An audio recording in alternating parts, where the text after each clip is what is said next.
Have you ever wondered, what if most of the universe is something we can't see? Something invisible, untouchable, yet powerful enough to hold galaxies together? Scientists call it dark matter, the universe's missing mass.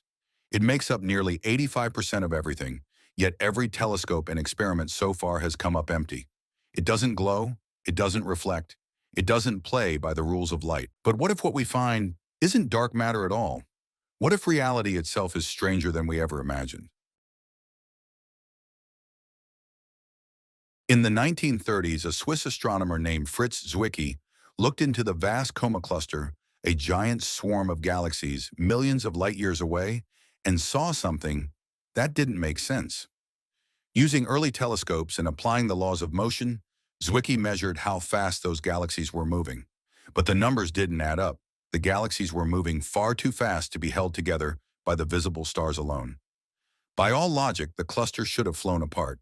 Yet it didn't. So Zwicky made a bold claim. There must be something invisible, an unseen mass creating extra gravity, a mysterious glue holding the cosmos together. He called it dunkle materia, dark matter.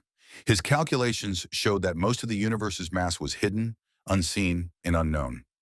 At the time, few believed him, but decades later, his data proved prophetic. On a quiet night in the early 1970s, a woman sat beneath a blanket of stars, staring not just at the heavens, but into the unknown. Her name was Vera Rubin, and she was about to uncover something that would change astronomy forever. For centuries, we thought we understood galaxies, vast islands of stars, swirling gracefully through space, bound together by gravity. But Vera, she noticed something that didn't fit. When she studied how stars moved in spiral galaxies, their motion defied physics. Working alongside Kent Ford, a brilliant instrument designer, she used Ford's new invention, an image tube spectrograph, a revolutionary tool that made it possible to measure the Doppler shift of starlight with incredible precision.